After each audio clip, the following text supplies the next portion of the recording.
রাত 12টার পর থেকেই দেখা যায় ব্যতিক্রমী এক প্রস্তুতির চিত্র।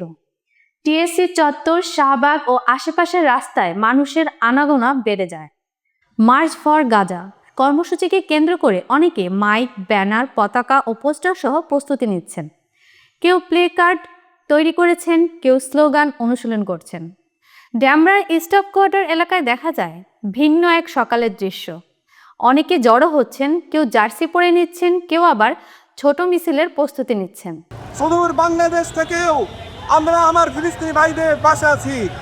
যদিও আজকে আরব বিশ্ব তারা ঘুমিয়ে আছে, আরব বিশ্ব তারা ফিলিস্তিনিদের পাশে থেকেও তারা ফিলিস্তিনিদের কোনো কাজে আসছে না। প্রথমবার অংশ নিচ্ছেন এমন অনেকে বলেন, গাজায় যা হচ্ছে তাতে চুপ থাকা যায় না। একজন অংশগ্রহণকারী বলছিলেন, আজকে আমরা শুধু মিছিল করতে আসিনি, আমরা এসেছি আমাদের অন্তরের প্রতিবাদ জানাতে। আরেকজন বলেন, ফিলিস্তিনি শিশুদের হত্যা করা হচ্ছে, এই মুহূর্তে আমাদের কিছু করার নেই, কিন্তু আমাদের সবার প্রতিবাদ থাকতে হবে। এই দৃশ্যগুলো প্রমাণ করে ঢাকার তরুণ সমাজ, শিক্ষার্থী, নাগরিক সবাই জেগে উঠেছে ফিলিস্তিনের পাশে দাঁড়াতে।